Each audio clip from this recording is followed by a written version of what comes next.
Est-ce que ça va changer le monde? Je ne sais pas, mais en tout cas, j'ai fait ma part.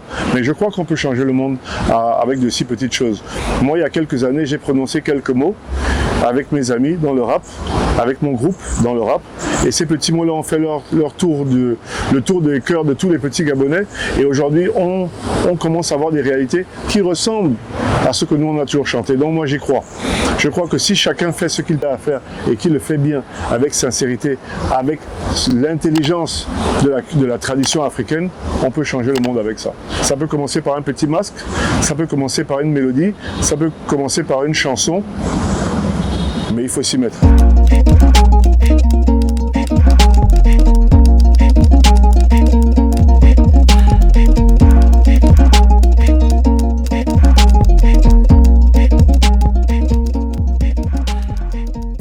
J'ai organisé en réalité l'exposition BIEMA.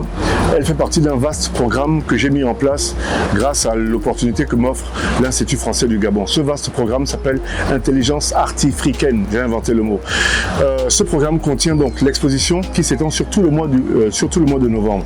Il contient 2 pièces de chorégraphie, 2 pièces de danse qui ont été réalisées, qui sont en train d'être réalisées ici à l'Institut. Et il contient 2 concerts que j'ai intitulé Mangaka, qui vont prendre place le 17 novembre et le 18 novembre. Le gros programme que j'ai préparé pour le mois de novembre. J'avais déjà dit sur mes réseaux que je préparais quelque chose de très étoffé pendant le mois de novembre. Alors, ça s'appelle l'intelligence artifricaine. Le fil conducteur de tout ce programme et de tous ces événements, qui comprennent de la danse, de l'art graphique et du hip-hop de haute qualité, du hip-hop haut de gamme, du hip-hop conscient. Le fil conducteur, c'est d'imaginer qu'on se balade dans mon imagination. Je ferme les yeux. Quand je ferme les yeux, parce que je pense à mes choses, comme on dit chez nous, quand je ferme les yeux, je vois des choses. Je me retrouve dans le monde de mon imagination. Dans le monde de mon imagination, je rencontre l'inspiration. L'inspiration me fait voir du pays. L'inspiration me présente la tradition. La tradition me présente les ancêtres.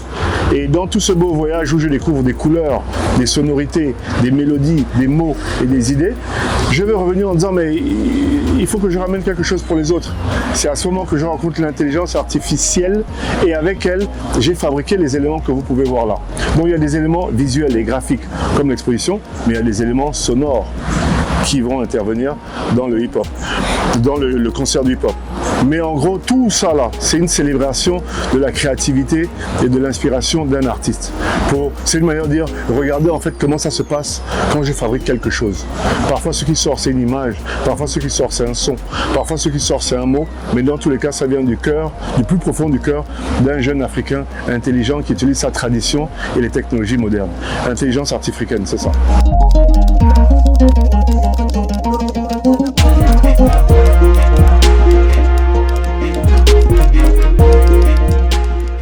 J'ai coordonné et conçu 2 pièces de danse. La première s'appelle Transpiration, avec un jeu de mots, transpiration, qui fait intervenir ma fille, Aïlé Komindon, vous en entendrez parler de plus en plus. Mais suis-moi. Alors, c'est pas tout.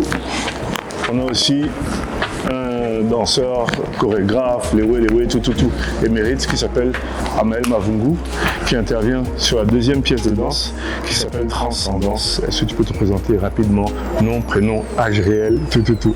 Mavungu Amael Ronan, danseur, chorégraphe, âge, j'ai encore quel âge?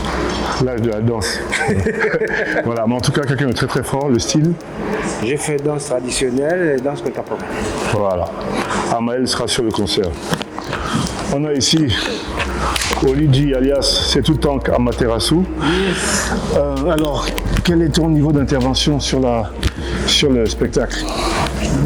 Moi, j'interviens en tant que pratiquant d'arts martiaux. Et comme il y a un jumelage entre la danse et les arts martiaux, donc moi, je viens porter ma petite contribution à ce niveau-là. C'est une grosse contribution, il est modeste, mais c'est une grosse contribution, il faut que vous veniez voir ça. Et enfin, la dernière, mais pas la moindre, Iris Nzan, qui intervient aussi, ton style, ton parcours, qu'est-ce que tu fais dans la danse? Même si c'est tôt, on va quand même essayer de dire un peu. C'est quoi le projet? Alors, je suis danseuse interprète gabonaise, donc je touche à tout, à savoir danse contemporaine, danse traditionnelle, danse de salon, hip-hop, afro, et donc dans le spectacle, je vous trouverai quelque chose. Faut venir, voilà. Donc c'est dans la salle d'exposition. Et donc on a cette porte. Derrière cette porte-là, c'est un autre monde. Celui des masques et des personnages que je rencontre dans mon imagination.